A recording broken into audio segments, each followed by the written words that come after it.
안녕하십니까. 세상 읽어주는 남자 이상훈입니다. 오늘은 왜 삼성과 TSMC가 미국으로 가야만 하나라는 주제로 한 말씀 드리겠습니다. 최근 미국 외신이 삼성의 미국 투자를 집중적으로 다뤘습니다. 블룸버그는 삼성이 텍사스 오스틴에 100억 달러를 투자할 계획이라고 보도했습니다. 월스트리트 저널은 삼성이 170억 달러를 투입해서 이 텍사스나 애리조나, 뉴욕주의 파운드리 라인 건설을 검토하고 있다고 보도하기도 했습니다. 이 TSMC는 아시다시피 애리조나주에 120억 달러를 투입해서 5나노 공장을 짓고 있습니다. 일반적으로 보면 미국 내 제조 공장 건설은 기업 입장에서 선호할 만한 일은 아닙니다. 기억나시는 분이 있겠지만 당초 TSMC는 지난해 트럼프가 미국에 공장을 지으라고 압박할 때도 미온적이었습니다. 미국 공장 건설에 따른 비용이 더 크다고 봤기 때문인데요. 일자리 창출과 기술 패권에 목숨을 걸고 있는 미국이 세제 혜택 등 각종 인센티브를 준다 해도 인건비 등 다른 비용이 더 크다고 봤기 때문입니다. 더구나 칩을 받아서 완제품으로 조립하는 것은 세계의 공장이라는 중국에서 이루어져서 더 그렇습니다. 그러던 것이 이제는 미국의 반도체 제조 공장을 만드는 것이 마치 붐처럼 일어나는 것 같습니다. 왜 이런 일이 빚어지는 걸까요? 일단 기본적으로 이런 현상은 고객이 미국에 있기 때문에 나타나는 것으로 볼 수 있습니다. 이 팹리스의 국가별 시장 점유율을 보면 미국이 65%입니다. 그 뒤로 대만 17, 중국 15% 정도 순인데요. 미국의 경우 양뿐만 아니라 질적으로도 애플, 퀄컴, 엔비디아, AMD, 자일링스 등 인류 메이저 팹리스가 포진해 있습니다. 하지만 이는 과거에도 그랬습니다. 다른 이유가 더 있어야 한다는 뜻입니다. 그래서 더 이유를 찾아 들어가다 보면 이 팹리스 수요가 급증하고 있다는 점을 꼽을 수 있습니다. 인텔만 해도 CPU 등 첨단 주력 칩은 앞으로도 자기가 계속 만들 것임을 시사했지만 선택과 집중에 따라 덜 중요한 칩은 외주화 비율을 높일 것이라고 밝혔습니다. 여기에 구글, IBM, 아마존, 페이스북 등 미국 내 첨단 IT 기업들이 자신의 서버, 데이터 센터, IT 기기 등에 들어갈 칩을 직접 설계하면서 새롭게 팹리스로 변모하고 있습니다. 빅데이터, AI 활용이 보편화되면서 인류 기업일수록 반도체 사업에 뛰어들고 있는 추세입니다. 이는 곧 첨단칩 수요로 연결되는 상황입니다. 자동차 쪽도 변화가 극심한데요. 기존 내연 기관차가 전기차 등으로 패러다임이 바뀌고 있고 자율주행차 등 스마트카도 급진전되면서 칩 사용이 많아질 수밖에 없습니다. 이런 차들은 컴퓨터에 바퀴를 달아 놓은 것에 비유되는 차들입니다. 이 차 분야 반도체 칩 수요가 앞으로 크게 늘어날 것입니다. 이 고객이 있으면 이들과 가장 가까운 곳에 공장을 두는 게 맞습니다. 그리고 이런 고객이 마진이 높은 칩을 맡기는 VVIP 고객이라면 두말하면 잔소리겠죠. 그러다 보니 TSMC도 삼성도 시장이 커지고 있는 고객이 있는 미국으로 가는 것입니다. 그럼 이전에는 어땠을까요?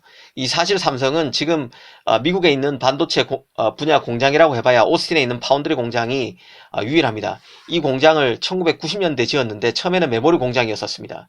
그게 이제 삼성이 시스템 반도체를 시작하면서 2000년대 넘어서 이 파운드리 공장으로 바뀌었는데요.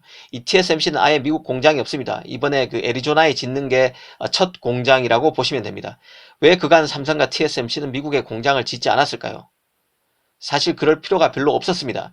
이 TSMC의 최대 고객이라던 애플만 해도 생산은 대만 폭스콘에서 합니다. 폭스콘 중국 공장에서 조립하기 때문에 칩은 대만에서 만들어서 중국에서 조립하면 되는 구조입니다. 미국에 있을 이유가 크게 없는 것이죠. 여기에 이제는 첨단 칩을 만드는 미국의 파운드리가 없어졌지만 10여 년 전만 해도 이 글로벌 파운드리가 당시 기준으로 첨단 칩을 다 만들었습니다. 미국 팹리스 수요를 대거 글로벌 파운드리가 맡았다는 얘기입니다. 하지만 글로벌 파운드리가 10나노 이하 칩 만들기를 포기하면서 이제는 미국 팹리스 물량은 삼성 아니면 TSMC 말고는 없습니다. 그러니 미국으로 가는 것이죠. 일반적으로 보면 해외 현지화를 하는 이유는 기본적으로 그 나라의 물건을 팔기 위해서입니다. 해외에서 물건을 만들어서 미국에 팔려고 하면 관세 등을 통해서 페널티를 줄 수 있습니다. 그걸 피하기 위해 현지에 공장을 짓고 현지인을 고용해서 그 나라에 잘 보이기 위해 노력하는 것입니다. 사실 반도체의 경우는 하나가 더 첨가되어 있는데요. 미래 패권의 핵심은 기술 패권 장악과 맞물려 있는데 바로 반도체가 기술 패권 장악의 핵심이기 때문입니다. 미국 정부는 미국 기업이 칩을 미국 내에서 만들 수 있기를 바랍니다. 미국의 우방인 한국과 대만은 공이 리스크가 있습니다. 한국은 북한과 중국 리스크가 있고 대만은 중국 리스크가 있습니다. 그러다 보니 유사시 문제가 날 수 있다고 보는 것이죠. 이 바이러스 사태에서 보듯 천재지변으로 동북아에 집중된 반도체 제조 시설에 대한 불안감이 더 클 수밖에 없습니다. 사실 반도체만큼 지정학적 폭발성을 가진 산업도 없습니다. 미국이 반도체 관련 부품과 기술을 중국에 수출하지 못하도록 막을수록 중국은 더 절박하게 기술 자립화에 매달리고 있습니다. 미국 입장에서는 인텔이 반도체 제조 능력에서 뒤처지고 있는 상황에서 생산이 동아시아에 집중되고 있는 상황을 우려할 수밖에 없는데요. 20세기의 가장 중요한 경제적 요충지가 전 세계 석유를 실어 나르는 중동 호르무즈 해협이었다면 앞으로 경제적 요충지는 전 세계 반도체를 만드는 한국과 대만이 될 수밖에 없습니다. 반도체가 21세기 냉전의 발화점이 되고 있다는 얘기가 괜히 나오는 게 아니죠. 그렇기에 미국으로서는 삼성과 TSMC를 미국에 유치하기 위해 더 혈안일 수밖에 없습니다. 마지막으로 기술적으로 보면 최근 반도체 칩은 점점 맞춤형 칩으로 진화하고 있습니다. 심지어 범용 칩이라는 메모리 칩마저 맞춤형 칩으로 바뀌는 실정인데요.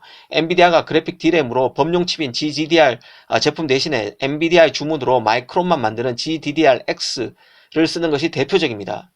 이는 팹리스와 파운드리 간 소통이 더 중요해진다는 뜻입니다. 고객인 미국 팹리스에 최적화된 칩을 만들기 위해서라도 이 파운드리인 삼성과 TSMC가 미국으로 가야만 하는 상황입니다. 감사합니다.